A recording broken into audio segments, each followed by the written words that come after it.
vou fazer uma introdução. Então, vamos lá, gente. Estava gravando? Estamos no ar? Está tranquilo? Bem-vindo à Távola. Esse é o nosso programa. E agora a gente está pensando em fazer uma coisa mais informal do que a gente faria no Fórum Medieval. É um bate-papo, uma conversa sobre temas que interessam para a gente e que, de alguma forma, dialoguem com a Idade Média. Para quem vai ver depois esse vídeo, a gente é do Programa de Estudos Medievais da UERJ, do PEN UERJ, e a ideia é a gente fazer a coisa para se divertir, né? Para se divertir é sempre melhor. Então, cada programa, a gente vai tentar colocar uma temática diferente, uma temática com a qual a gente tem intimidade ou nenhuma. No caso da temática de hoje, a gente vai falar sobre jogos. E eu já digo, não tenho a mínima intimidade com jogos. Né? Nos bastidores aqui, a gente estava conversando e eu sou a que menos joga nesse circuito. Mas estou aqui para dar as minhas contribuições em relação aos jogos. Meninos, vou apresentar vocês. Gabriel Oliveira, Rodrigo Marques, são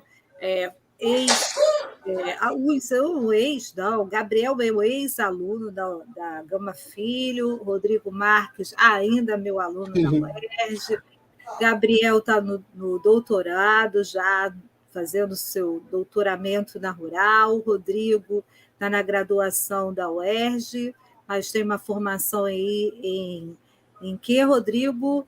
Análise e desenvolvimento de sistemas.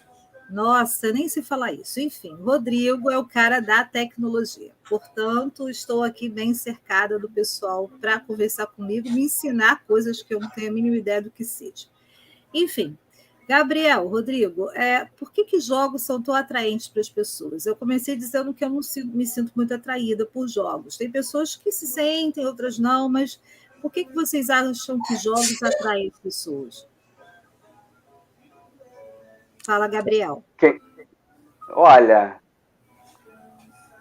eu acho que é por conta da questão da não passividade, né? Porque, por exemplo, eu gosto bastante, por exemplo, de assistir coisa na televisão, gosto muito também de ler. Mas eu assistir um filme, uma série, ou ler um livro, não tem... nós que estamos fazendo isso, não tem como a gente ter uma ação ou ter uma participação mais ativa, né, nessas atividades.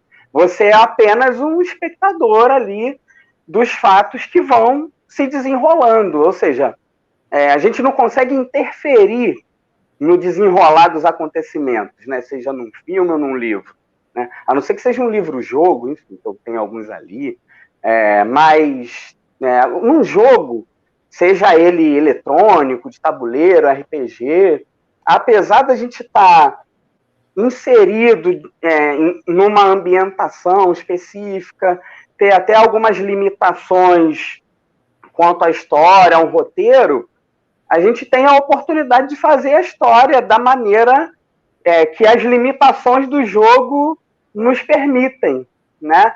Então, eu acho que, claro, não só esse, mas esse, para mim, é um fator que me atrai nos jogos, a questão de você não ser só um observador do desenrolar dos acontecimentos, mas você conseguir se inserir ali de alguma maneira, mesmo não sendo você, estando ali num avatar, sendo um personagem, enfim, mas as ações, né, a tomada de decisão. Isso no jogo a gente tem o poder de fazer para o mal ou para o bem, né, para vencer ou para perder, mas tira a gente dessa posição de mero espectador do desenrolar dos acontecimentos. Para mim dá uma ideia de atividade, é isso? Você exatamente. Não de atividade, porque, por exemplo, jogar videogame, né? Você fica sentado aqui. Isso que eu ia perguntar, não é necessariamente atividade. Você mas em relação à participação, a sua integração na história. Imersão, né? Exatamente. Imersão. Exato, né? No livro, no filme, na série, é como se a gente tivesse... a gente é o observador, a gente está observando a coisa acontecendo, né? No jogo, não. No jogo você está lá, né? E tem que tomar as suas decisões ali. Beleza. Rodrigo, o que tu acha? Então, complementando essa ideia do Gabriel de imersão, de interatividade também, eu acho um outro conceito muito importante. A gente, na verdade, quando a gente joga qualquer tipo de jogo, você acaba sintetizando algumas ideias que, assim, por exemplo, no jogo de tabuleiro, existe toda uma história por trás. Eu gosto de citar o exemplo do xadrez. Você não está simplesmente movendo peças. Você tem um cavaleiro, você tem o rei, você tem a rainha, né? Tem todo um enredo por trás. E assim é com qualquer jogo. Você, nessa questão da imersão, você se sente representado de alguma forma. Você se sente desafiado, você se sente por trás do enredo. E é basicamente isso, né? A gente vai falar sobre o tema, mas independente, né? Seja jogos eletrônicos, jogos de papel, de tabuleiro, existe todo um enredo por trás, onde você, como jogador, tem N desafios, né? N situações onde você acaba se sentindo desafiado a avançar um nível, a completar um desafio, mas sempre você. Você não está simplesmente assistindo, você está sendo desafiado a cumprir desafios, metas, e eu acho que isso é o interessante do jogo, seja ele multiplayer, seja ele sendo jogado sozinho. E vocês acham que o que vocês sentem em relação aos jogos, essa ideia de atividade, de desafio, de imersão, é algo que vem só com tecnologia, vem só com o mundo moderno, ou é algo, sei lá, que faz parte da essência do ser humano, que já está presente há um tempão? Porque a gente sabe que jogos é algo que motiva, né? Que tá de alguma maneira presente no universo cultural, né? De sociedades antigas, sociedades medievais, enfim. Então, vocês acham que esses caras lá na Antiguidade, na Idade Média, poderiam ter esse tipo de sensação em relação aos jogos? E por isso gostavam também de se envolver com essa atividade? O que vocês acham? Eu acho que sim, e especificamente pensando na Idade Média, eu já penso logo...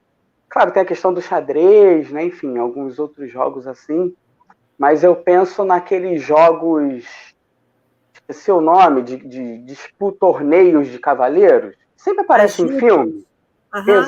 Isso, as justas, né? Uhum.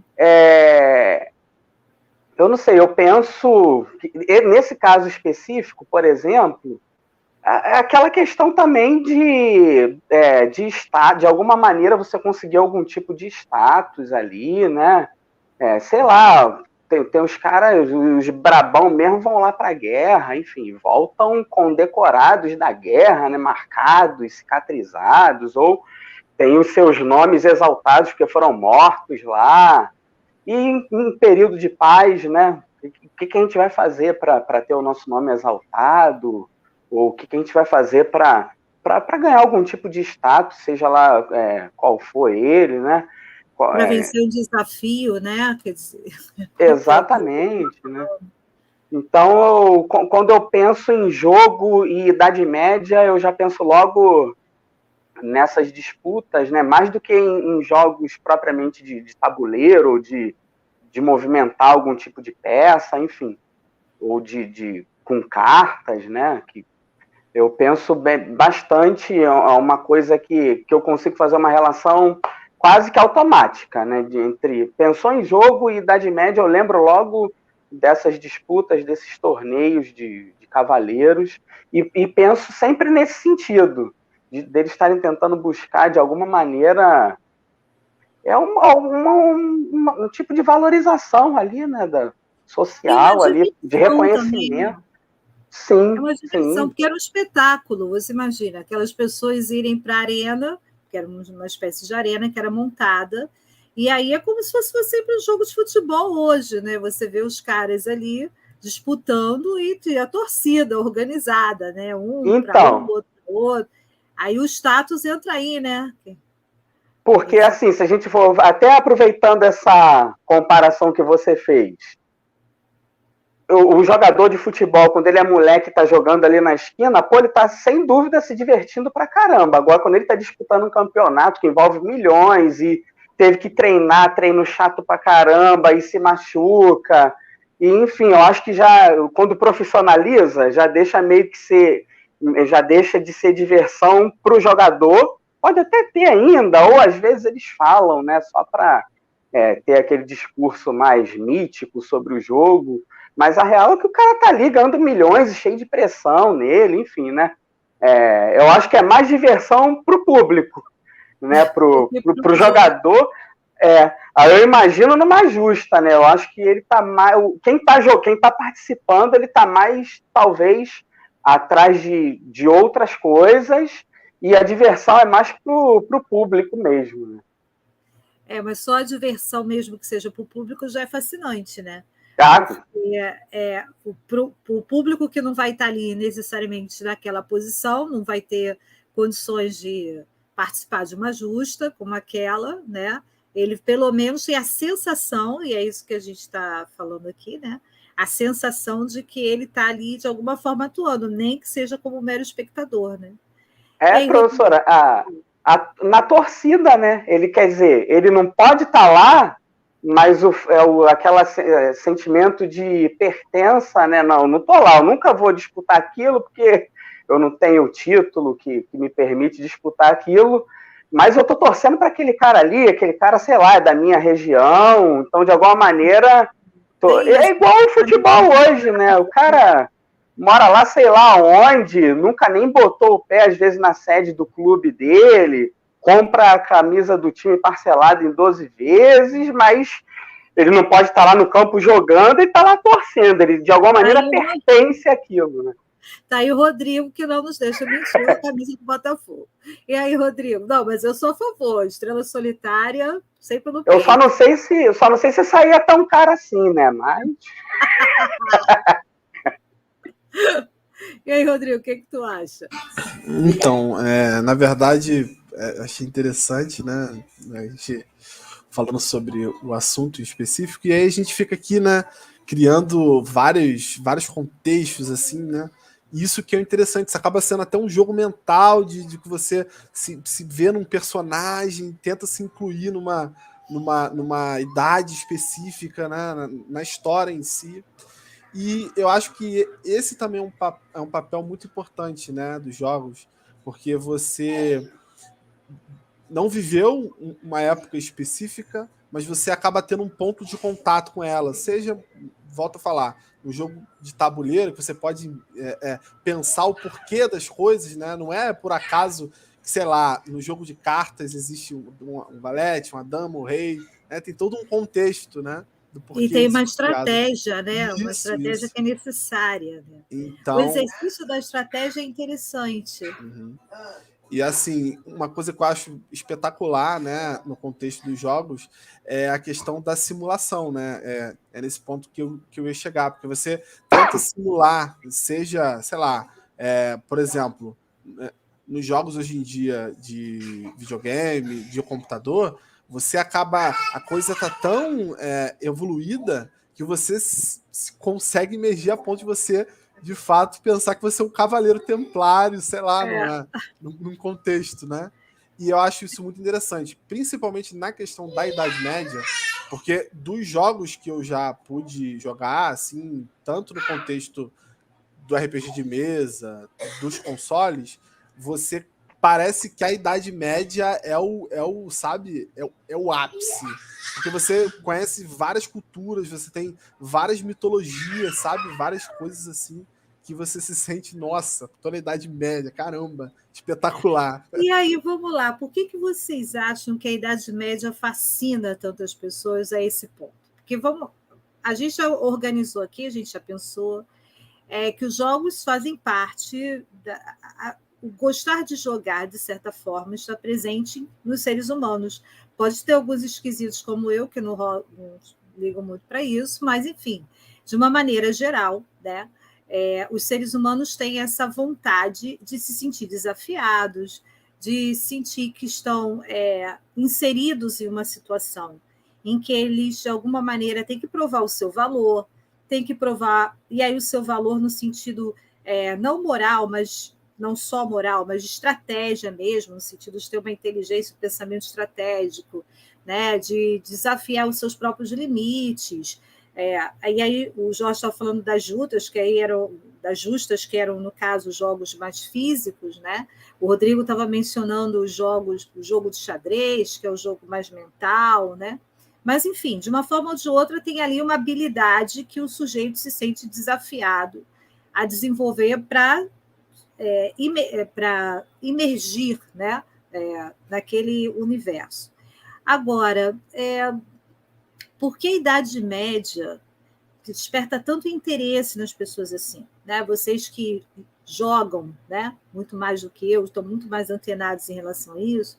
Por que o universo medieval exerce tanto fascínio pelas pessoas? Eu digo porque eu estava vendo, apesar de não gostar muito de jogar, eu gosto de ver os cenários dos jogos. Eu fico fascinada com a arte gráfica que é feita ali, com um design maravilhoso, que você às vezes você não quer jogar, você só quer ver aquele cenário, né? E deixa o jogo do automático, os personagens vão aparecendo, e é um cenário fantástico. Por que a Idade Média é tão fascinante? Por que vocês acham isso? Rodrigo, fala aí. Então, assim, no meu ponto de vista, né, isso é uma coisa muito pessoal minha, talvez, né? Mas assim, eu sempre gostei de, sei lá, castelos, dragões, aquela em busca do desconhecido. E aí, estudando um pouco da Idade Média, né? Eu chego à seguinte conclusão, pessoal, tá? Que é o seguinte: pela primeira vez, aquele conceito da Idade Média, ser aquela questão da Idade das Trevas, daquela coisa do não, do desconhecido, no universo dos jogos, isso acaba, sabe, você, sei lá, você pensa em Drácula, por exemplo, um castelo, um vampirão, aquela coisa assim, sabe, nesse desconhecido, e em todo esse enredo, sabe, em busca de, enfim, de personagens, que você tem representatividade, você tem espécie de classes, né? Você tem várias produções que você que foram, vamos dizer assim, incluídas nessa época, né? Você tem, por exemplo, Caverna do Dragão. Você se sente, eu particularmente, seja assistindo, seja jogando jogos com esse tipo de enredo, me parece que eu tô na Idade Média. E não assim, no sentido ruim da coisa, mas nesse sentido em busca do vamos dizer assim, do misticismo, dessa coisa do desconhecido, né? Da Então, fantasia, né? exato. No meu ponto de vista, existe essa questão em base em relação ao desconhecido, ao que a gente consegue, de certa forma, estar participando hoje, mas sendo basicamente um personagem, né? Sendo, enfim, um cavaleiro. Ou, por exemplo, a questão do alquimista, né? A gente Sim. tem a função das poções, né? De vida, sabe? Tem todo esse universo medieval envolvido, principalmente na questão do RPG, né?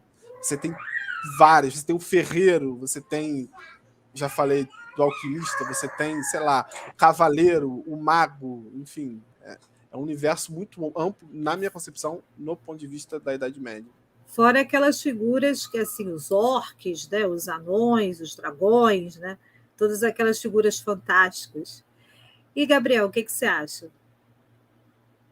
Olha, já começo dizendo que não faço a menor ideia do porquê que a Idade Média, não só em relação a jogo, é um período que encanta tanto as pessoas. Não faço a menor ideia. Inclusive, a gente veio esse semestre inteiro um pouco que debatendo sobre isso daí, essa questão sempre voltava lá no doutorado, né, nesse semestre. Tá, mas por que tem que ser a Idade Média? Tipo, tudo isso daí que o Rodrigo falou, que encanta ele na Idade Média, poderia muito bem ser da Idade Antiga, que também é desconhecido e é um passado ainda muito mais remoto que o medieval, e tem mitologia, e tem feitiçaria, e tem classes que podem até não ser as mesmas, de repente, né, das classes que a gente encontra na Idade Média. Classe, não estou falando conceito marxista, não. Classe lembrando dos jogos, né, que ele falou do mar. Enfim, tudo que ele falou, por exemplo, que me encanta também, a gente podia estar falando da Idade Antiga, podia estar falando, sei lá, de outra época histórica, né, da Idade Moderna, enfim. Mas a Idade Média acaba, não sei porquê, encantando as pessoas dessa maneira. Uma coisa que a gente estava discutindo é que, por exemplo, ninguém vira e fala assim, pô, esse troço aqui é muito neoclássico, caramba. Não, mas as pessoas falam, pô, isso é muito medieval, cara. Ou ninguém fala assim, pô, isso daqui é muito... Olha aquele arco e flecha de madeira ali, aquilo ali é muito paleolítico. Olha, nunca vi uma coisa mais paleolítica do que aquela.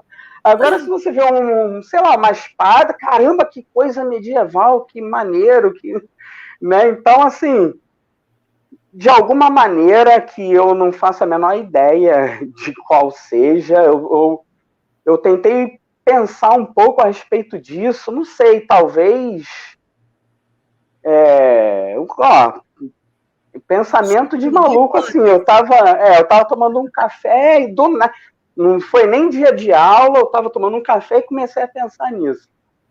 Eu não sei, mas naquela época lá, naquela fase mais romântica lá, que as nações estavam se constituindo, de alguma maneira, na Europa, né, claro, eles sempre se remetiam a um passado glorioso e não tão distante também da época deles, e aí, invariavelmente, acabavam se apropriando de algum elemento, de algum discurso que fosse medieval, ou às vezes nem era, mas eles, enfim, faziam uma salada maluca lá e misturavam com alguma coisa medieval, e a gente sabe que o nosso ensino de história, não sei, creio que pelo Ocidente, né, para não falar no mundo inteiro, no Ocidente, seja muito eurocêntrico, né, e aí, como, sei lá, esses países, essas nações acabavam se apropriando muito desse passado medieval,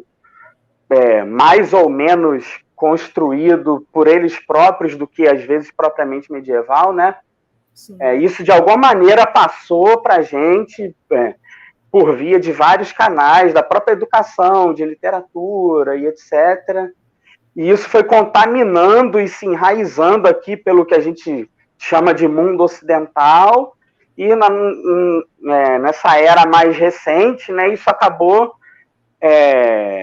saindo de livros, enfim, de outras referências e invadindo. Pô, eu lembro de filmes que eu via quando eu era pequeno, na década de 80, tem um monte de filme de fantasia medieval, enfim, literatura, e isso continuou se desdobrando até hoje em dia. E eu acho que talvez seja um caminho, uma tendência, mas, repito, eu não faço a menor ideia por que a Idade Média é tão encantadora, eu não sei, muito mais do que qualquer outro período. E é aquilo que eu falei. Tudo que a gente fala da Idade Média ser tão encantador, a gente podia estar falando de outro período. Só que é a Idade Média. Eu, na verdade, acho que essa é uma explicação. É uma explicação, né? É a explicação que a gente acaba usando, porque é a que a gente conseguiu chegar até agora. Mas, realmente, eu acho que eu também não consigo identificar por que exatamente a Idade Média, né? Pensando como historiador, sim, tem tudo isso, é uma historiografia que se constrói no século XIX. Pensando na literatura, você tem uma influência muito grande do movimento literário gótico, né? E aí romântico, que vai, né, voltar à Idade Média, que vai trazer, né, aquelas figuras, tanto as existentes quanto as inventadas, né, do período medieval, mas a gente está longe de responder a essa questão. E aí eu acho que é isso, na verdade, que é a tônica desse programa que a gente faz agora, que é a Távola, né? Porque é justamente a gente pensar sem um compromisso muito efetivo de achar respostas.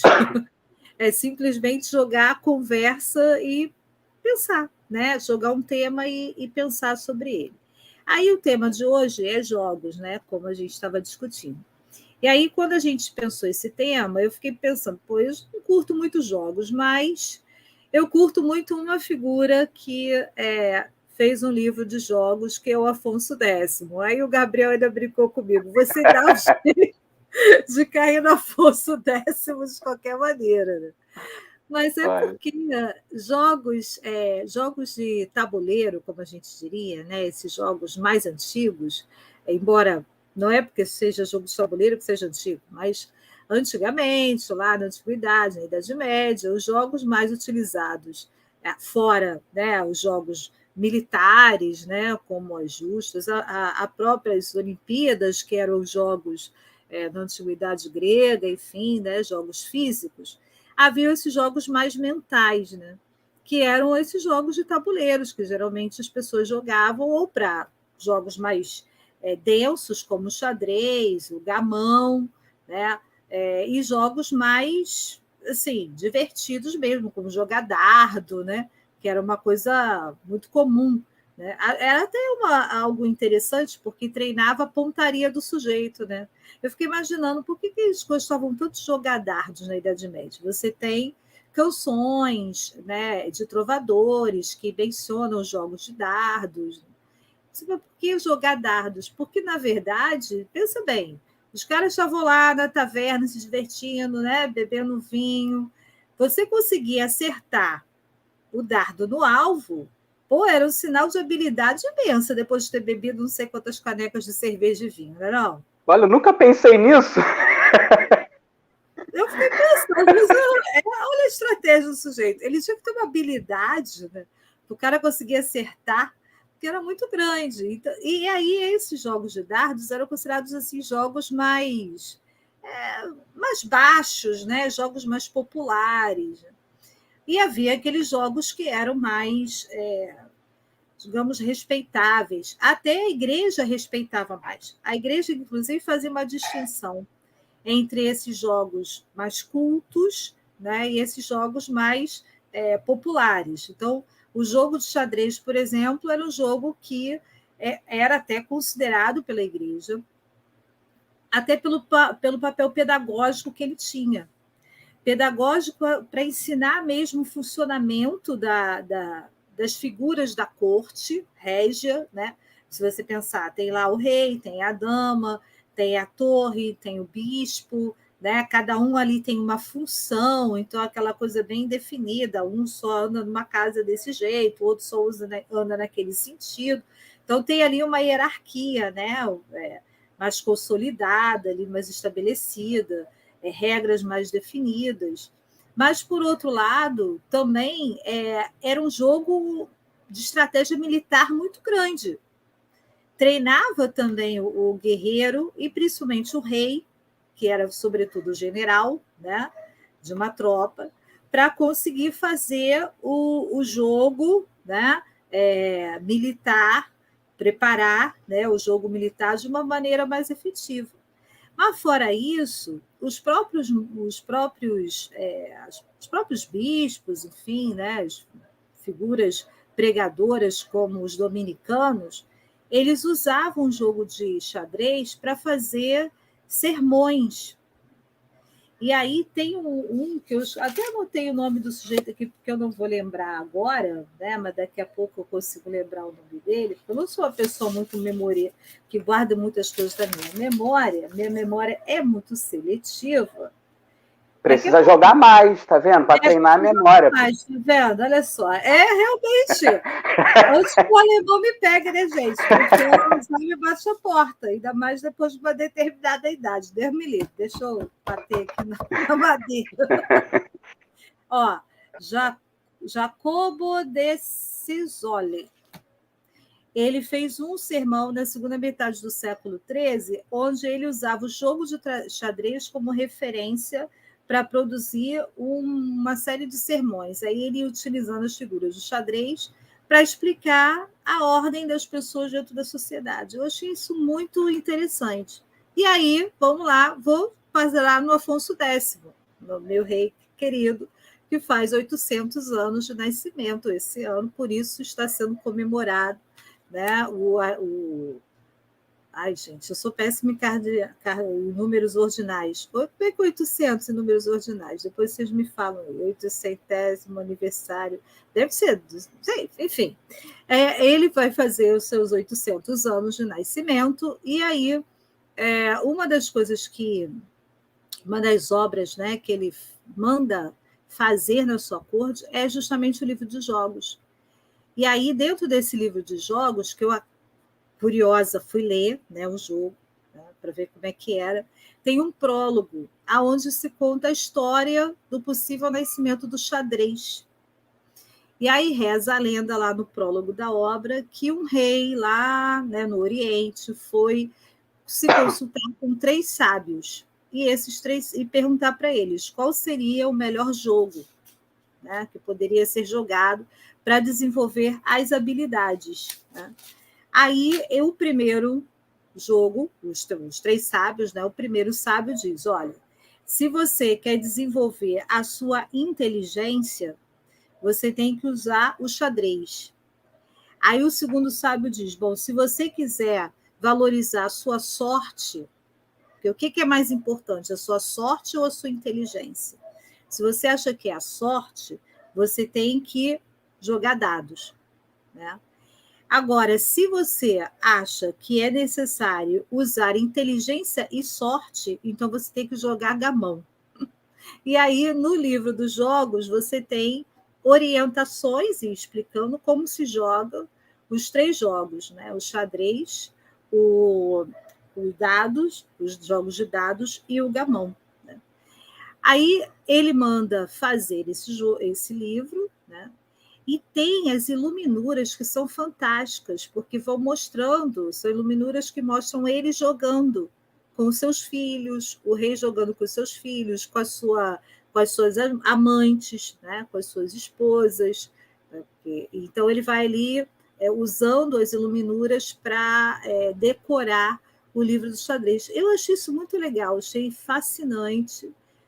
Como é que você pega um manuscrito como esse, tá? Que está disponível aí na internet, tem, quem quiser ter acesso, até as iluminuras, tem artigos sobre isso também.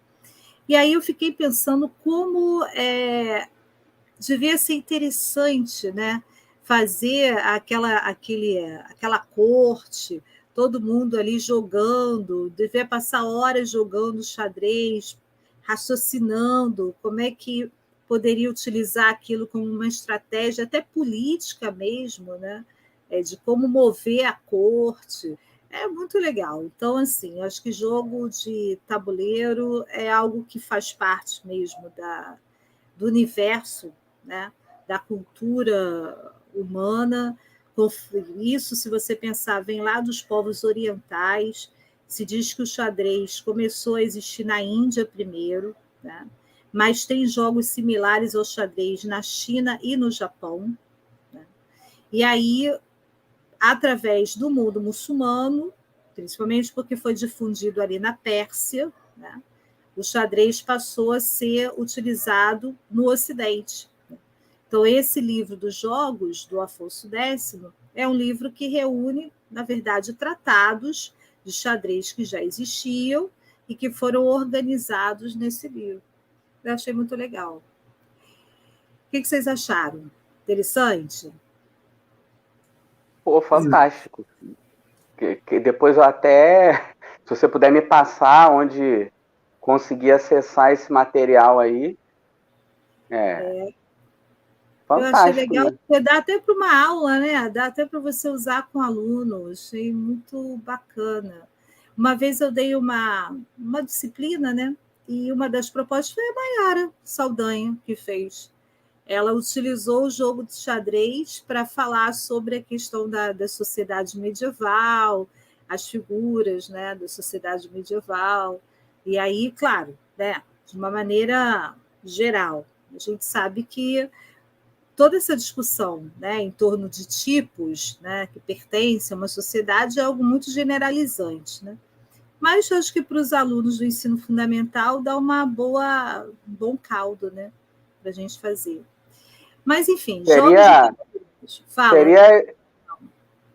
Seria excelente. Você, ó lá, tá vendo? O peão é o que se ferra mais rápido, tadinho. Vai lá na frente para morrer. O rei, ninguém encosta nele. E a rainha que é a braba, tá vendo? Ela que faz as coisas acontecer aí, ela que se movimenta para cima e para baixo em todas as direções. Quem manda mesmo é ela. É porque a rainha, na verdade, ela representa, dentro do universo do xadrez medieval, a rainha não é necessariamente a rainha em si, a dama, mas é o conselheiro do rei, que acaba sendo representado com a figura da rainha. Eu achei muito legal isso também. E aí, vendo lá também comparando, né, o xadrez do Ocidente com o xadrez indiano, as figuras também vão mudando, né? Por exemplo, o elefante desaparece. O elefante que existia no xadrez indiano vira o cavalo no xadrez ocidental. Fala, Rodrigo. Eu acho fantástico, né? Para você ver que, assim, hoje a gente entende o xadrez como um jogo simples, vamos dizer, né? Mas até mesmo o xadrez, um jogo de tabuleiro de muito tempo, tem todo um contexto por trás, uma história, não é só jogar. Existe, além das regras, existe todo um enredo por trás, né? Do porquê foi criado, qual o contexto, né? No sentido de que há também uma hierarquia ali, né? De que há uma aplicação, vamos dizer assim, né? Então, acho muito interessante o contexto, né? Você contou aqui, narrou, e eu não conhecia, né? Sabia que tinha essa questão dele derivar da Idade Média e também de outras culturas, mas é uma história que, para você ver, eu me senti imergindo lá, né? Para entender como é que isso foi criado, como é que era ali as tratativas, é muito interessante. Você vê que até um jogo que a gente considera hoje simples, né, tem toda uma imersão por trás. Eu acho que o jogo, né, é isso que a gente está pensando aqui. O jogo é parte de uma cultura, ele é um elemento cultural, né? Ele é para divertir, ele é para dar um senso de imersão, ele pode dar status para o jogador, né? Quando você falou, o xadrez é um jogo simples. É simples na confecção, né? Mas não é simples de jogar. Tanto é que você tem os enxadristas, né, que ganham campeonato jogando xadrez. Né? Não é nada simples na sua regra, mas na sua composição, ele é um jogo simples. Né? Então, como os jogos têm esse caráter simbólico, e como, sim, eles estão conectados ao momento. Então, diante disso, Rodrigo, o que você trouxe aí de jogos para a gente? Quando a gente pensou em jogos, o que você pensou especificamente? Então, aproveitando esse cenário, né, de colocando a gente na Idade Média, na minha concepção, nada melhor do que falar sobre um gênero de jogo que é o RPG, né? O RPG, na verdade, ele deriva de role-playing game, né? Que é uma expressão que poderia ser traduzida como jogo de papel, vamos assim dizer, né? Traduzindo um pouco ao pé da letra. Que seria, na verdade, que também derivaria desses jogos, vamos dizer assim, mais antigos, né? Jogos de tabuleiro. Que aí, na verdade, o RPG de mesa, né? Que é esse gênero, ele é um pouco do que a gente conhece nos jogos de tabuleiros, adicionando um outro elemento que seria a história, o livro, a literatura, vamos assim dizer. Né? E esse gênero, muitas das vezes, ele está incluído nesse aspecto medieval. Então você vive a Idade Média em todos os sentidos. Como assim? Você conhece criaturas da época, né? Mitos da época, cidades, história. E quando, na verdade, não é algo real que de fato existiu, é caracterizado como algo medieval, né? Como algo utópico, mas que se encaixaria nesse contexto medieval. Então, eu acho isso muito interessante, porque há não apenas uma história contada, né? Porque há um livro para regulamentar isso, há diversos gêneros, né? Mas aqui eu estou tentando sintetizar isso em algo único, né? Há um livro de regras, né? Que conta uma história que narra um universo, vamos assim dizer. E aí você tem diversos, seja criaturas, seja há também uma hierarquização dentro de uma sociedade, né? Não só como, vamos dizer assim, classes de guerreiros, de magos, de arqueiros, né? Mas às vezes até mesmo como a sociedade, da forma como ela se organizava. Então você tem o próprio comércio, né? Para você conseguir avançar dentro desse jogo, você tem que fazer trocas, você tem que conhecer às vezes várias cidades, né? Enfim. Então você tem que ter um conhecimento geral, de certa forma, para jogar esse jogo? Sim. Quando você joga, né, na verdade há a figura de sempre um mediador, um mestre, vamos assim dizer, que é ele que te apresenta esse cenário, é ele que narra o jogo, né? Ele tem uma espécie de, apesar do jogo ser regrado, ele tem uma certa liberdade para ele expandir esse cenário, né? Dizer o que pode acontecer sob uma determinada circunstância. Você tem usos de dados, você tem fichas, né? Porque o jogo ele tem diversas regras, mas sobre esse cenário medieval, muitas das vezes, né? Então você é sempre assim, você tá, vamos dizer, numa cidade e você tem algo a cumprir, um objetivo. A gente chama isso, um termo que a gente usa em inglês é quest, né? Uma missão. A gente sempre tem uma missão, né? A cumprir sobre uma determinada situação. Uma missão de você ter uma espada. Então, como é que você faz para conseguir uma espada? Ah, você tem que forjar uma espada. Ah, e como é que eu consigo os itens para eu forjar essa espada? Então, esse livro, ele regulamenta tudo em cima de como a gente proceder nesse enredo, né? Eu acho isso fantástico, porque, só para concluir, tem um pouco do enredo, né, da história, né? É um livro, de fato, que, ao mesmo tempo, faz não só com que você leia ele para você entender, mas cada experiência que você tem ali jogando é única, por conta do mestre, né? Que aí um mestre é diferente do outro, e um jogador toma decisões diferentes do outro, que essas decisões levam a caminhos infinitos. E isso que eu acho... Aí vai desdobrando em outras possibilidades, né? Exatamente. Agora, eu acho legal isso que você falou, porque tem o aspecto teatral nisso, não é? É meio que você está encenando ali, você se veste de um personagem, né? E aí você tem que pensar como esse personagem, você tem que agir como esse personagem. Então tem o aspecto teatral. Eu lembro que até assim, quando esses jogos chegaram no Brasil, chegaram na década de 80, mais ou menos, né? Assim, eles foram criados na década de 70, né?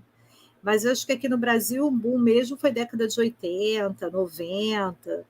E eu lembro que as pessoas até iam jogar nos parques da cidade, não sei se hoje vão, vestidos, né, a caráter. Né? Então tinha toda aquela encenação assim, né, do jogo, muito legal. E assim, só para tipo, adicionar um outro elemento, é tão interessante, você falou na década de 80 e 90, porque assim, é uma época que, apesar de você ter o videogame, né, crescendo, assim, rompendo patamares, no meu ponto de vista, era uma época que você tinha uma imersão, por mais que fosse um jogo de papel, coisa que a tecnologia na época não conseguia traduzir isso muito bem. Por quê? Porque o RPG de papel, muitas das vezes, ele é jogado em muitos jogadores ali do lado, trocando experiências, sabe? É uma equipe, são decisões coletivas. Então, assim, foi numa época que prosperou, que acabou dando tanto certo, que aí você tem jogos hoje em dia, vamos dizer assim, tombados de tanto sucesso que fez, que foram, vamos dizer assim, não é apenas o gênero, mas são títulos que se derivaram a partir dessa categoria, que hoje tem sequências, assim, sabe, de um jogo melhor do que o outro. E o lance, assim, é que fascina, né? Porque eu vejo aqui, a galera mais nova que eu conheço joga numa boa e joga horas isso. né? Se reúnem na casa uns dos outros só para jogar. Então, promove essa interação, e é bacana. Né? Aí, se você pega lá a corte do Afonso X, né, reunida em torno dos jogos do xadrez, você vê hoje, né, os jovens reunidos em torno do RPG, né, tem aí, né, esse senso, os jogos propiciam esse senso de cooperação, né, de solidariedade ali, de conjunto, que é interessante. E aí, Gabriel, quando a gente falou em jogo, você pensou em quê? Então, essa parte desse RPG mais clássico, né? Eu nasci em 83, então esse boom, eu era muito pequenininho, enfim, onde eu morava também, as pessoas, os meus colegas, a galera era mais da pipa, bola de gude, futebol. Eu quero... Outros jogos. Eu quero mais estranhinho e sempre fui péssimo em futebol, pipa, então nem se fala, bola de gude menos ainda, né? E aí, lá pela metade da década de 90, assim, que eu já era um pouquinho maior, mas aí fui fisgado pelo Super Nintendo, né? Aí que acho que isso foi um fator que me afastou mais desses jogos assim. Já no começo dos anos 2000, assim, na virada dos 90 para os 2000, aí quando eu comecei a sair mais pela rua, assim, a andar com galera, e comecei a me envolver com banda também, enfim, já tive banda, e eu sempre ouvi o pessoal falando, não, hoje vai ter uma mesa de vampiro à máscara. Eu falei, pô, que diabo é isso? Que vampiro? Esses caras estão falando. E aí um dia eu fui ver o que era uma mesa de vampiro, né? Aí fui lá, a galera, pô, vestida, bebendo, devia ser vinho de verdade, sei lá. E aí, você falou aí do espírito de cooperação, né? Porque é um jogo em equipe, e aí o Rodrigo falou que as decisões dependem. Olha, mas foi um salseiro, uma brigalhada tão grande que eu falei... Em equipe. Aí eu falei, realmente é um jogo que as pessoas têm que representar mesmo, porque daqui a pouco os caras estão caindo no pau, no tapa de verdade aí, né? Estão levando o elemento da representação às últimas consequências. E assim, naquela época eu era meio tímido e tal, eu achei muito maneiro essa questão de você ter que jogar e ir acompanhando ali um livro e a galera fantasiada, aquilo ali eu achei muito maneiro mesmo, mas naquele momento não era para mim. Eu falei, pô, não tô nessa não, vou continuar lá no meu Super Nintendo mesmo, que eu jogo só. Vampiros, Rodrigo. Eu jogo sozinho, quietinho, enfim, ninguém vai aparecer ninguém para querer me bater, se eu fizer alguma besteira aqui se eu perder, a responsabilidade é minha, eu volto o jogo do começo, anoto o password, não tem problema não. E aí a experiência que eu tive com esse tipo de RPG mais clássico foi essa, como espectador às vezes, né? Mas assim, gostei muito, nunca joguei, né? Porque aí depois fiquei mais velho e tal. Aí eu fui suprir esse vazio existencial assim, da minha vida, de nunca ter jogado um RPG assim, com os livrinhos, que é tipo, tenta simular, né, um RPG para uma pessoa só, né? Você tem que imprimir lá a folha, da editora Jambô, tem alguns, até voltei da Bienal hoje com mais alguns, né? E a maioria não tem só isso, né? Mas a maioria desses livrinhos da Jambô de RPG para os solitários, né? Eles são de temáticas que remetem à Idade Média também, né? E assim, é maneiro, porque aí eu jogo lá, monto meu personagem, distribuo lá meus atributos, eu sozinho, jogo meu dado lá e vambora. E bom que assim, tem até um meme, né? Depois dos 30, você conseguir reunir mais de sei lá quantos amigos é uma coisa muito difícil. Eu fico imaginando então que, pô, deve ser um evento fazer um RPG de mesa hoje em dia, né? Com pandemia aí, apesar que tem a internet, né? Mas enfim. Ou faz pela internet. Eles conversam tudo pela internet. Eu acho pois mas aí... estranho Não, na minha cabeça. Mas... A solução que eu acabei encontrando foi jogar o RPG sozinho, através desses livrinhos da Jambô que me salvaram. E eu não tenho mais esse vazio existencial de não ter jogado RPG. Mas os jogos eletrônicos estão aí, né? E como é que tu joga? Você joga. Ó, né? Pois é, né? Estão vendo, né? Tá passando aí no seu cenário. Então, até aquela questão que eu tinha falado, né? E isso eu acho que acaba refletindo nos jogos eletrônicos também, né? Não é dizer que jogos eletrônicos com temáticas históricas não contemplem outros períodos, né? Por exemplo, tem um boom aí, tem um monte de jogo de tiro, por exemplo, que abordam Segunda Guerra Mundial, enfim. Um jogo que eu joguei assim muito tempo, durante muitas horas, volta e meia eu ainda jogo Age of Empires, que é assim, sensacional. Ele é muito bonito, né? Visualmente é maravilhoso esse jogo. Nossa, e você vai passando ali por diversas civilizações e eras diferentes, né? Mas, assim, inegavelmente, quando lança um jogo e ele... Caraca, esse aí é o jogo. Volta e meia aparece a temática que remete a medieval. Eu não gosto muito de falar de temática medieval, porque eles fazem uma bagunça danada, às vezes, né? E mistura coisa medieval com coisa que a gente que tem o olho treinado, né? Pô, isso aí não é medieval, não. Tá mais para frente, enfim, mais, né? Eles chamam de fantasia medieval, né? E aí tem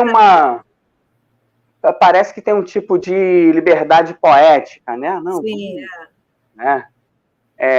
Mas, enfim, e aí, eu tenho tatuagem, cara, do Skyrim, né? Que eu não tenho a mídia física, eu tenho ele baixado ali no videogame, aqui das runas do The Witcher, né? Esse eu tenho aqui, tá aqui, enfim, deixa eu até pegar aqui para... Até ilustrando esse exemplo que eu dei, o que está rolando ali é o Diablo. É uma temática que remete totalmente à Idade Média. Esse aqui das runas é o The Witcher, né, também. Da linha do Skyrim eu tenho um outro que é o Elder Scrolls Online, que aí você, naquele universo medieval lá do Skyrim, você joga online com outros jogadores. Você vê, um monte, né? Aí aqui, por exemplo, tem esse Far Cry aqui, Primal, que a temática dele é histórica, mas é pré-história. Então, assim, é um pouco mais difícil, né? Você ter jogos que abordam temas históricos que não sejam da Idade Média. Tirando essas exceções do que eu falei de guerra, né? Que aí, sendo um jogo de tiro, seria, obviamente, mais interessante abordar alguma guerra, né? E aí, a guerra que é a mais abordada em tudo, né? É a Segunda Guerra, né? Foi o grande evento da nossa era contemporânea, foi a Segunda Guerra, né? Não tinha muito para onde correr. Mas até outros jogos, como, por exemplo, Assassin's Creed, né? Ele começa ambientado na Idade Média, né? Depois eu não sei o que eles vão fazer agora, né? Eles começaram lá na Idade Média mesmo. Aí foram pro 2, era no Renascimento. Aí chegaram até a Revolução Industrial, Revolução Francesa. Aí não tinha mais para onde correr, porque já estavam na era contemporânea. Aí eles resolveram voltar. Os mais recentes, né, que é o Origem, se não me engano, e o Odyssey, no Egito Antigo, na Grécia Antiga. Agora tem o dos Vikings. Tem o dos Vikings. Vai chegar um momento que eu não sei o que eles vão... Talvez, sei lá, vão lá para o Oriente, né? Mas, enfim. E, cara, falar de jogo eletrônico, por exemplo, né, isso eu acho muito maneiro também. Uma mão dupla. Esse que tá rolando aí, o Diablo. Ele, isso por que eu exemplo, te perguntar. Esse jogo é do quê? Porque Diablo, né, chama bastante. eu vou chegar lá. Mas antes, só para mostrar essa mão dupla, que eu acho muito maneiro também, que acontece. Por exemplo, esse jogo aí que tá rolando, Diablo, ele deu origem a livro. romance mesmo, né? Esse aqui eu já tinha, esse aqui o Diablo 3 A Ordem, esse aqui eu trouxe hoje lá da Bienal, que é o Tempestade de Luz, né? Esse outro aqui eu já tinha também, que é um livro muito maneiro, que parece um livro do jogo. Você vê que ele tem uma capa diferente, e as páginas é como se ele é áspero, enfim, é meio queimado aqui na borda. É como se fosse um personagem do jogo que tivesse escrito esse livro, né? No final tem uma carta aqui, enfim. Aí hoje eu consegui encontrar o outro lá, né? Que é o livro de Tirael, que é nessa mesma pegada.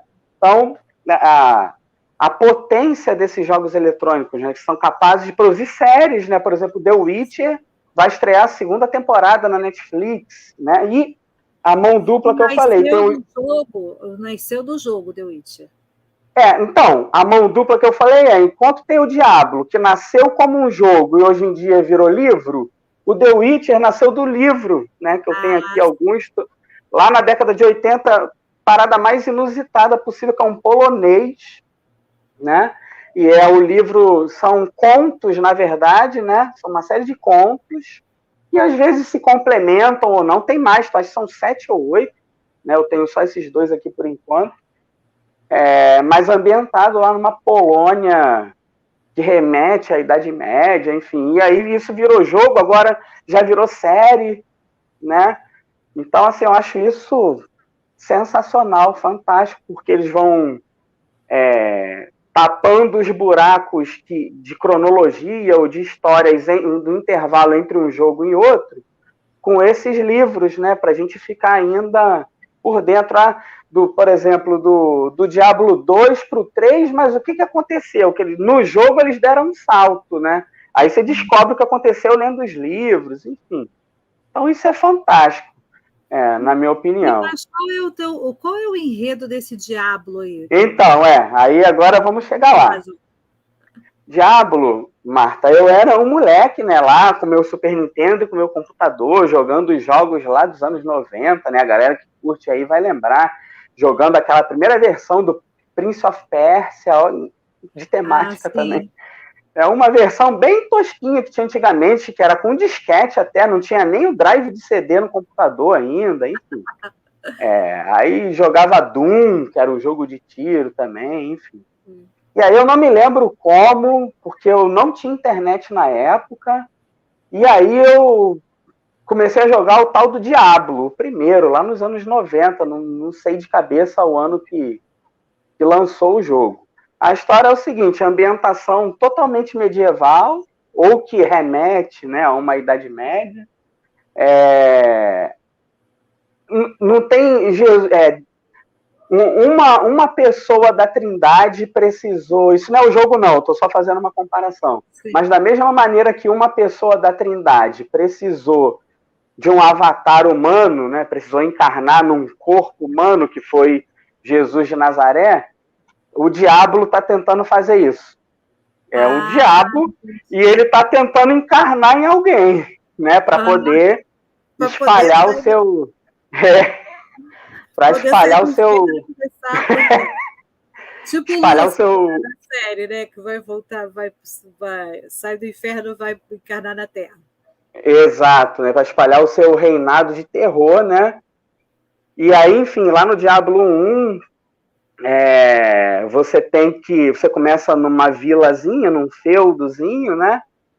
E aí você escolhe a sua classe, cavaleiro, tem as classes lá. E aí, onde é que o Diablo tá, né? Isso me remeteu até um pouco ao Inferno de Dante, né? Que você vai descendo. Você entra numa igreja, né? E a igreja foi profanada, né? E aí você vai descendo lá nos porões da igreja, nos subterrâneos lá, e o Diablo, né, tá lá no final. E você tem que derrotar ele, né? Para impedir que ele espalhe o seu reinado de terror aqui na Terra. Só que o jogo foi um sucesso, eu era totalmente viciado nesse jogo aí, só até hoje. Outro dia mesmo estava jogando Diablo 1 ainda. O gráfico para hoje em dia é muito ruim, né? Mas não tem como. E aí a história vai se desdobrando, né? O 2, na verdade, é um pouquinho melhorado. E aí eles trabalham com aquela questão Não tem lá as ordens angelicais, né? Eles trabalham com a questão das ordens demoníacas, né? Tem vários tipos de demônios, né? Os demônios maiores, os menores, enfim. E aí no 3... Fala.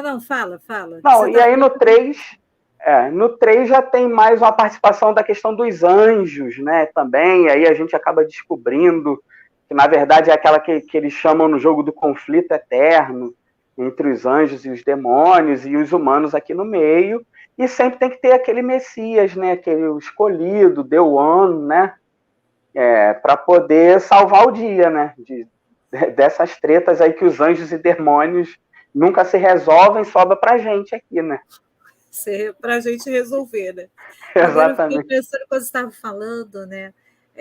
Como é que, primeiro, né, tanto você quanto o Rodrigo estavam falando sobre os jogos e como eles alcançam o público, né? E dão origem a vários produtos, né? Então, são livros, são jogos de tabuleiro, porque aí o D&D gera lá os livros dos mestres, por outro lado, também gera as miniaturas, os dados, aquela coisa O toda. desenho. O desenho. Pô, quem não viu a Caverna do Dragão, gente? Eu adorava ver Caverna do Dragão. Né? Então, você tem todo esse produto, né? Por outro lado, jogos eletrônicos também. Uns nascem dos livros, viram séries, viram jogos, né? Todo esse movimento. E aí é que a gente volta, né, à questão: como é que o universo medieval, né, simbólico, que se remete à Idade Média, mas que não é medieval, né? Então, isso tem que ficar bem claro, porque às vezes as pessoas acabam achando que através desses elementos elas vão entender a Idade Média, né? E não, porque é uma outra Idade Média, não tem nada a ver com a Idade Média que a gente entende que de fato existiu. Embora, aí eu acho que é uma questão interessante, como é preciso ter algum senso de realidade também, né? Então, por mais que você, quando constrói um jogo desse, como o Diablo, por exemplo, que você estava fazendo aí a menção, tem todo um elemento fantasioso, mas tem ali alguns dados de realidade, né, que fazem com que o jogador se sinta, e aí volta lá no início para a gente fechar a nossa conversa, né, imerso naquele universo. Né? Então, são vários fatores motivadores. Primeiro, motivar o próprio ser humano para se sentir desafiado, né? Para sentir que tem uma missão. Aí eu lembrei do War, né? Que é o único jogo de tabuleiro que eu realmente gostava de jogar, que era você tinha aquela missão que você tinha que cumprir, né? E era dominar o mundo, né? O máximo possível. Todo mundo tinha que dominar uma parte do mundo. Aí eu, pesquisando até para bater papo com vocês, vi que tem o War medieval, né? Tem o War dos Vikings. Eu já fiquei com vontade de comprar o War Vikings para poder jogar. Né? Então, assim, tem essa coisa de você se sentir desafiado, e aí vai aquela questão de você desenvolver habilidades para se tornar um bom jogador e conseguir ganhar, cumprir teu objetivo. Mas, por outro lado, também tem um senso de imersão, né, que é necessário. Tem que ter algum elemento ali que, de alguma maneira, se conecte com uma possível realidade para dar ao jogador a ideia de que é possível, é verossímil de alguma maneira. É a ideia da verossimilhança, né? De certa forma, é verossímil. E aí eu fiquei pensando também em quanto isso implica, por parte de quem produz, um conhecimento sobre determinados elementos. Não é? Então, não é assim também, um indivíduo acorda e vou fazer um jogo sobre isso, sobre aquilo.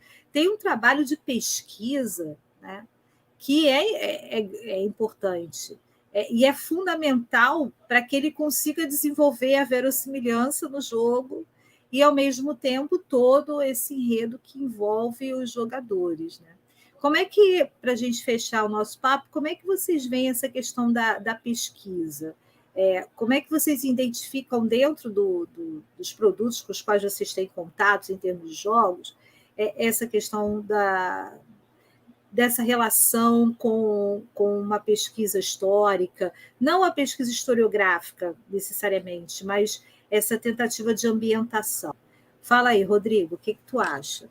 Aproveitando só um ganchinho de algumas coisas que vocês falaram, só para trazer algumas coisas. Uma coisa que eu acabei esquecendo, e eu acho que é fantástico nos RPGs, é o seguinte: a imersão é tão grande que num RPG nunca tem fim. Você sempre joga assim, infinitamente, porque a sua experiência nunca é a mesma. Não é igual um jogo, sei lá, de futebol que você tem 2 tempos, você joga, acabou e acabou o jogo. No jogo de RPG em si, você não tem essa. Você sempre tem missões infinitas, enfim, é um universo infinito. Eu acho isso fantástico sobre esse ponto de vista. E prova de que é infinito, você citou um exemplo do Caverna do Dragão, e para você ver, o Caverna do Dragão ele não foi ambientado à época, o desenho, ele não teve final. Ele só veio ele só veio a ter em quadrinhos, vamos assim dizer, né, em mangá. Frustrante para quem assistia, né? Porque os garotos não conseguiam voltar de jeito nenhum. Exatamente. E aí tinha um episódio que parece que eles tinham chegado lá e quando eles estavam chegando, o Vingador apareceu, eles tiveram que voltar. E o mais interessante, você perguntou sobre essa ambientação, e aí, nesse caso em específico, né? Não vou dar spoiler aqui, porque existe um final de Caverna do Dragão, mas assim, existe um final, e assim, o final é muito legal.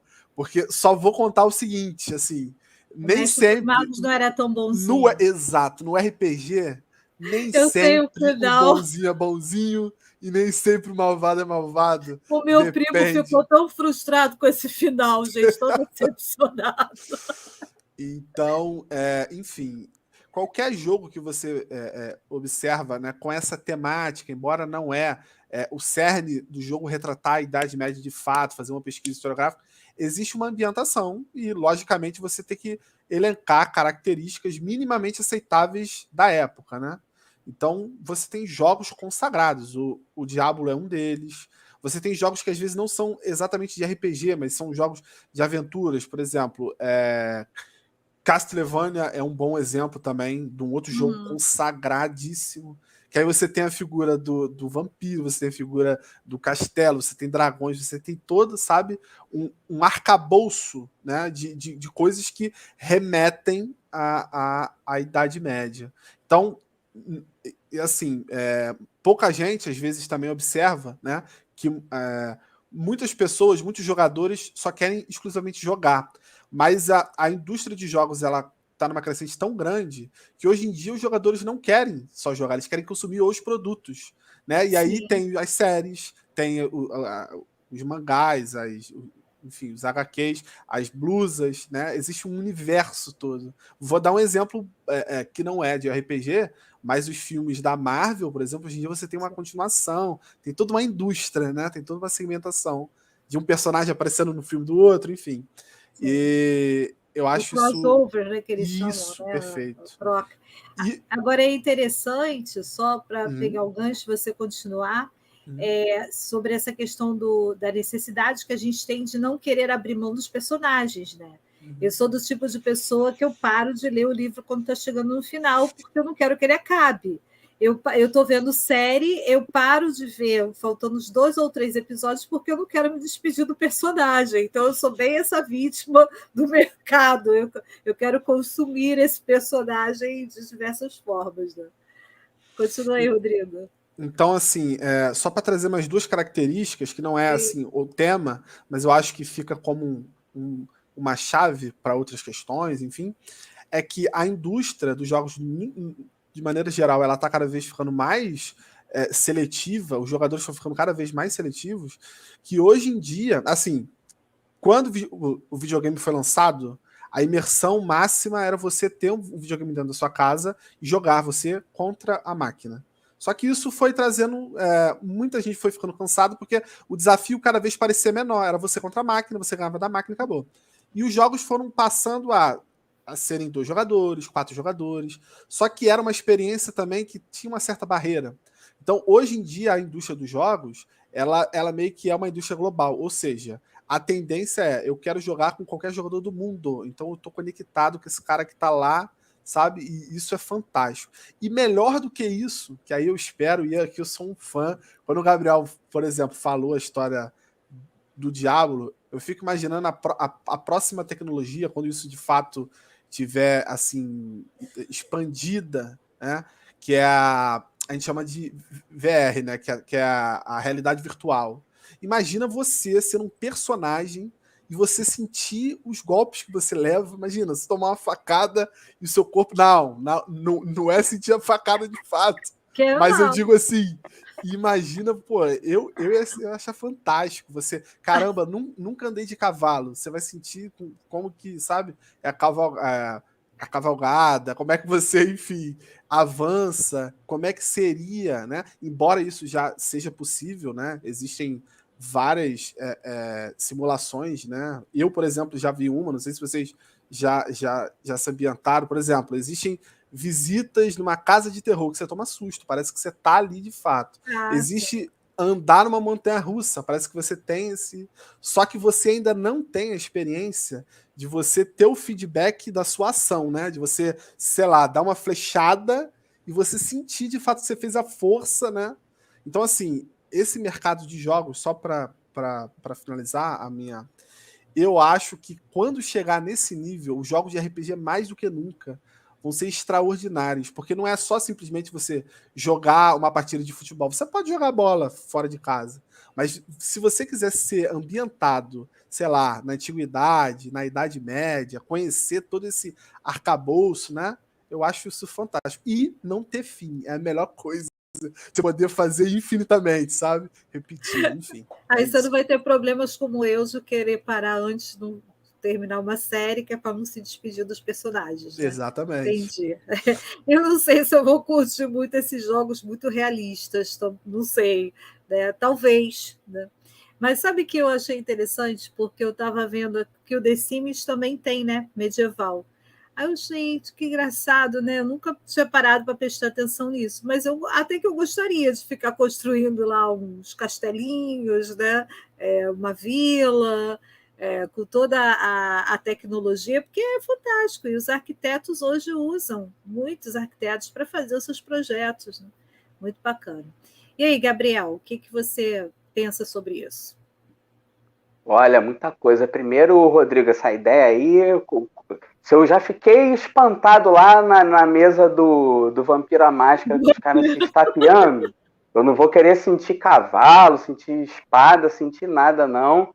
Mas apesar que essa semana aí eu vi uma notícia na internet que o cara aí do Facebook, né, do Meta agora, ele está desenvolvendo uma luva cheia de conectores, enfim, para a gente conseguir sentir o metaverso, né? Ou seja, essa ambientação de realidade virtual que o Rodrigo falou, que era só visual, agora os caras estão produzindo já essa luva aí para ela não ser unicamente visual, né? Para a gente conseguir sentir os objetos virtuais, né? Então, daqui a pouco, isso daí vai acabar de alguma maneira fazendo parte do cotidiano, aí a sociedade vira lá um episódio de Black Mirror, né, e vamos ver no que vai dar. Mas, pô, eu até me perdi, porque é tanta coisa já que... à medida que eu for lembrando, eu vou falando aqui, mesmo que esteja fora da ordem, né, por exemplo, essa questão que você falou do The Sims, né? Pô, jogo como ferramenta educacional, principalmente, né, para a galera lá do Fundamental 2, ensino médio. Pô, você, de repente, explicar lá, aquela explicaçãozinha lá do que é um feudo, né? Você construir, botar os caras para construir uma vila, né, com aquelas partezinhas do feudo. Sempre aparece lá nos livros didáticos, né? Acredito que vai ser uma experiência bem mais interessante, né, para essa galera que já nasceram mexendo em joguinho de celular, enfim. do que só ver um desenhozinho tosco lá na folha de um livro, né? Do que é um feudo, né? O cara tá lá construindo, enfim. Então, as possibilidades, né, como ferramentas para isso, né? Eu sei de professor que usa muito Minecraft, por exemplo, enfim. Minecraft, o pessoal usa muito, sim. Pois é. Eu fico imaginando, eu também, nossa, perdi muito tempo da minha vida jogando, que é um jogo até da família do The Sims, que é o SimCity, que você constrói, nossa, aquilo ali, né, usado como ferramenta de ensino é fantástico. Outra coisa que eu lembrei também, que você falou da questão de como se dá o aspecto do desenvolvimento dos jogos, né? Porque tudo bem, a gente não vai cair na onda de que a história verdadeira está sendo contada ali, né? Nem a história historiográfica dos historiadores conta a história verdadeira, quem dirá um jogo, né? Mas pô, tem jogo eletrônico que demora coisa de década para ser desenvolvido. E, pô, se perguntarem assim para mim, pô, qual é o teu sonho aí? Um sonho, aquela coisa do sonho mesmo, né? Utopia profissional. Pô, ser contratado por uma Blizzard não, porque ela tá numas tretas aí agora, envolvida nos escândalos, que é a empresa que produziu esse jogo aqui. Então hoje eu não queria ir para Blizzard, não. Mas, pô, já pensou ser o historiador, o consultor responsável, né, por trabalhar numa empresa dessa aí?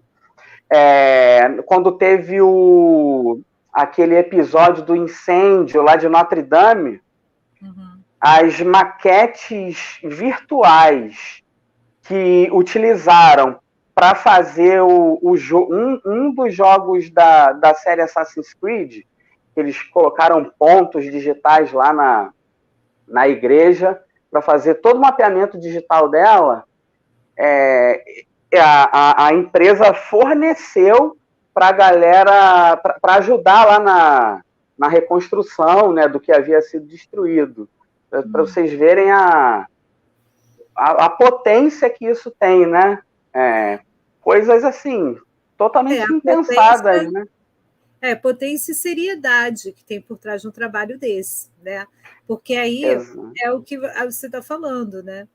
Tem todo um investimento mesmo de tecnologia, como o Rodrigo colocou, de produtos que são derivados dessa tecnologia, né? Que vão ser consumidos pelo público, que tem desejo, né, de consumir esses produtos, porque dá a eles um senso de pertencimento, né, de diversão, de prazer, que afinal de contas é o que motiva a gente, né? Nós seres humanos gostamos dessa sensação, nós somos hedonistas, gostamos do que é bonito, do que é belo, do que nos dá prazer, né?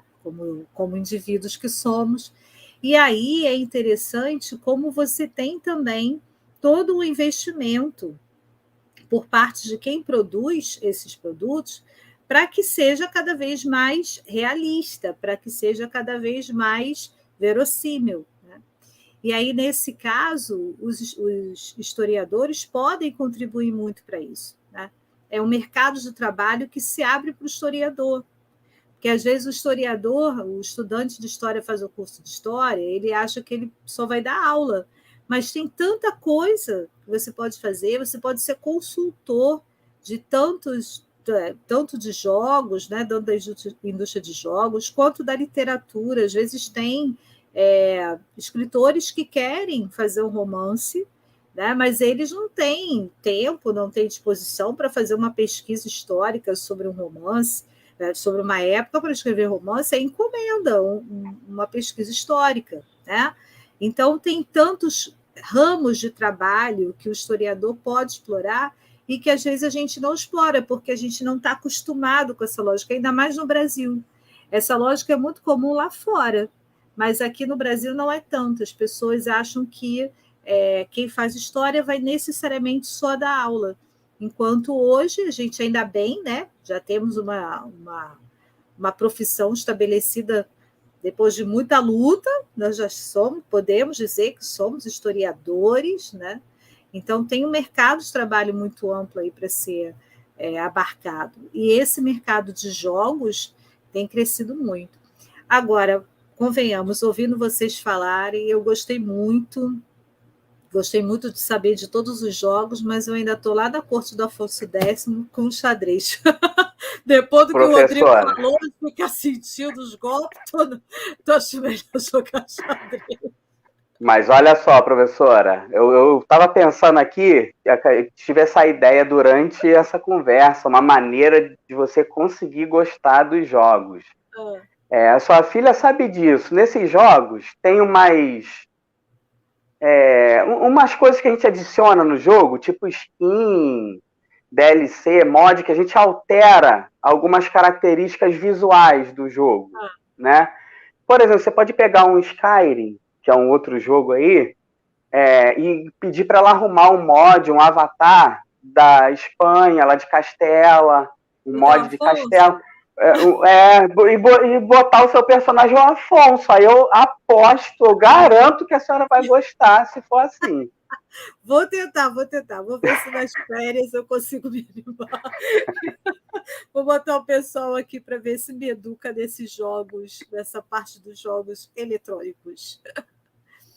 Então tá, gente, considerações finais. O que vocês acharam? O que vocês querem falar? Se despeçam aí do pessoal para a gente fechar o nosso primeiro programa, que eu espero que quem vai assistir goste. Rodrigo, fala aí. Despede aí do povo, faça as suas considerações. Bem, gente, primeiro queria agradecer, né, a presença de vocês dois. Me sinto, feliz pra caramba de estar aqui falando com a Marta, né? Preciso falar que a Marta representa muita coisa para mim. Primeiro, né, tô falando de jogos nessa ambientação, né, sobre a Idade Média. Ninguém melhor para mim do que a Marta aqui presente, né? Embora ela fale que não é minha praia os jogos e tal, mas a presença dela enriquece muito o debate, até para trazer, né, essa simplificação, traduzir tudo que a gente está falando, a nossa experiência enquanto jovens, Gabriel, traduzir isso, né, traduzir em números, né, que não é em números muito bem, mas enfim, e ao mesmo tempo também agradecer o Gabriel, que compartilho com ele todas as experiências aí. Também fui jogador muito tempo de Diablo. Tem um jogo também hoje aqui, poderia também estar com a televisão ligada ali, né? E tem uma experiência semelhante no sentido de que o jogo que me motivou inicialmente, ele deve conhecer também, da série Final Fantasy, que é também brilhante, né? E sou um grande consumidor de jogos de maneira geral, mas especificamente de RPGs por conta dessa experiência mais imersiva e ilimitada. Eu particularmente não gosto de jogar jogos que acabam. Então, por conta disso, e aí é minha experiência, que eu acho que essa indústria está nesse sentido de trazer jogos mais imersivos, mais competitivos, criar uma certa indústria no sentido de que há competições mesmo entre jogadores e não só entre computador, né, entre a inteligência artificial e o computador.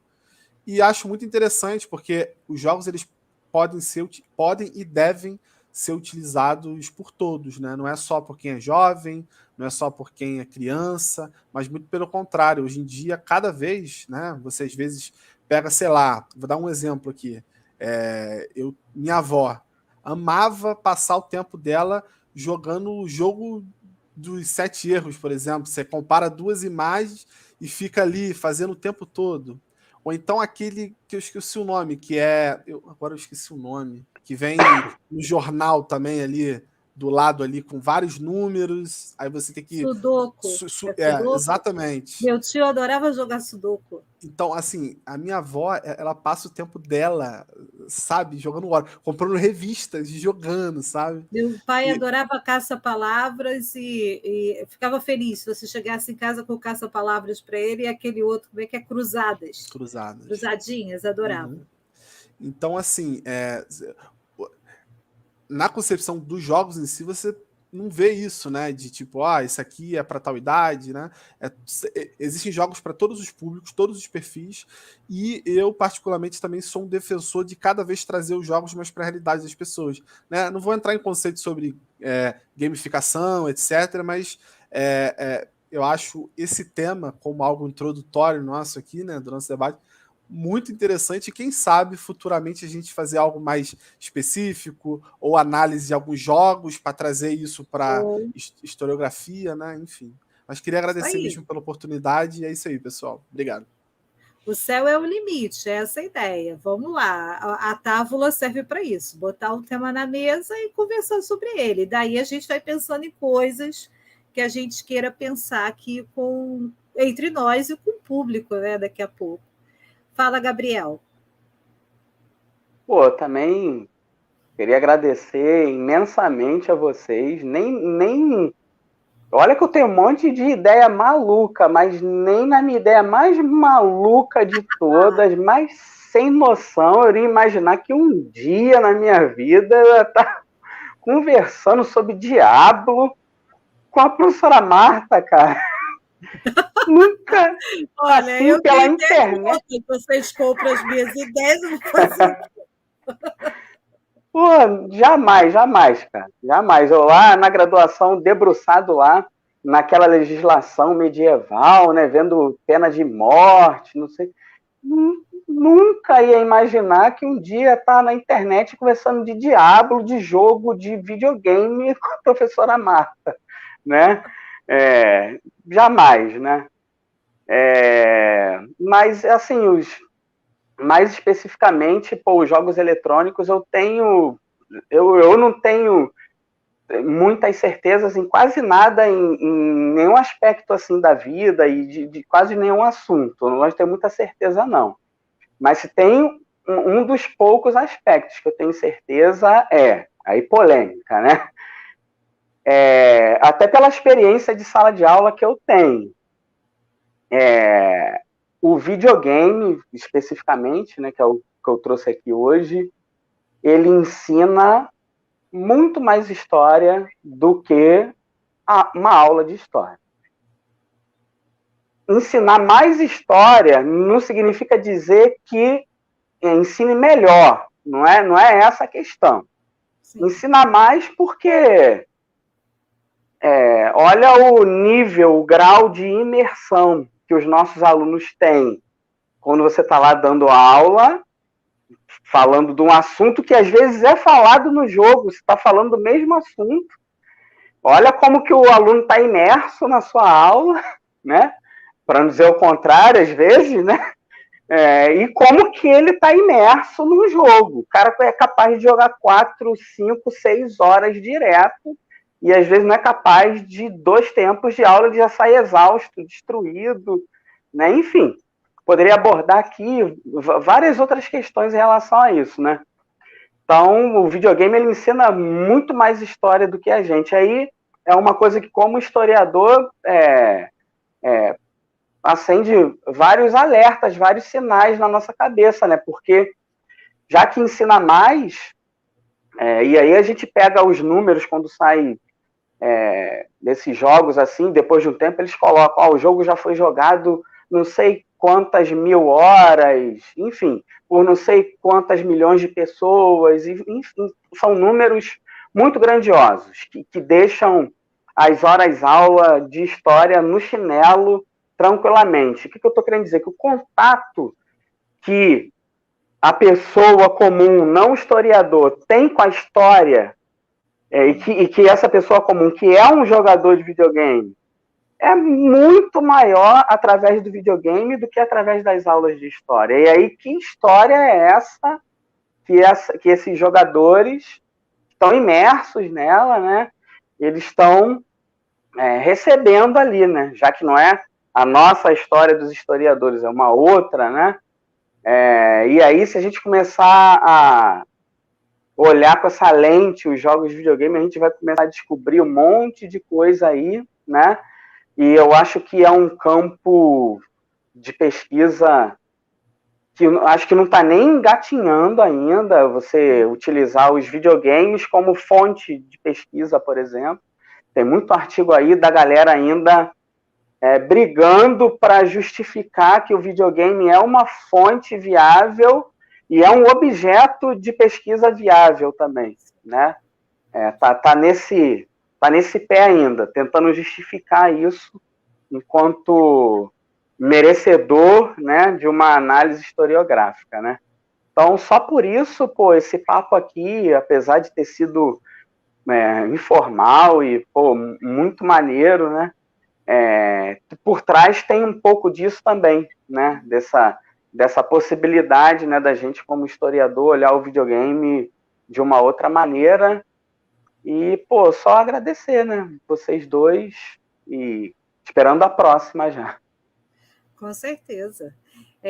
Eu acho que aí vocês falaram coisas muito interessantes, né? Primeiro, a questão de como é que os jogos representam, sobretudo, um produto cultural e também econômico, né?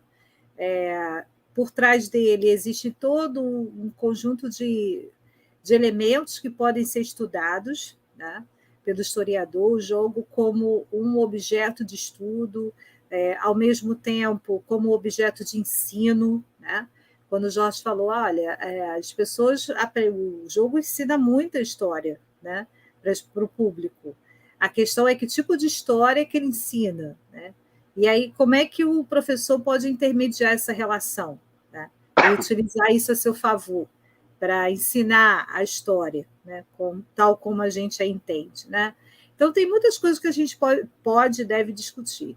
Mas eu agradeço muito vocês dois por estarem aqui. Se vocês acham que é engraçado e um privilégio estar aqui comigo, eu acho engraçado e um privilégio estar aqui com vocês, porque eu também nunca pensei em nenhum delírio meu que isso iria acontecer, mas eu gosto porque eu sou cercada de pessoas que compram as ideias delirantes que eu tenho de vez em quando, e tem sido muito legal. Eu acho que a gente vai fazer sempre um bom programa, esse vai ser o primeiro de vários, e a ideia é justamente essa, trazer um tema para a gente conversar livremente sobre ele, informalmente, colocar a ideia né, na rede, pensar, refletir, né, e fazer com que os nossos próprios circuitos, né, funcionem melhor, né, se adornem melhor, para que a gente consiga também pensar o mundo, né, e pensar a história medieval de uma maneira mais moderna, né, mais diferente, menos estereotipada, né, menos encaixotada. Eu acho que esse é o objetivo da gente aqui. Então, meninos, muito obrigada pela presença de vocês. Vamos estar aqui na Távola no próximo mês com um novo tema. Aí o pessoal que for assistir aí depois vai descobrir qual vai ser o tema pelas redes sociais, tá bom?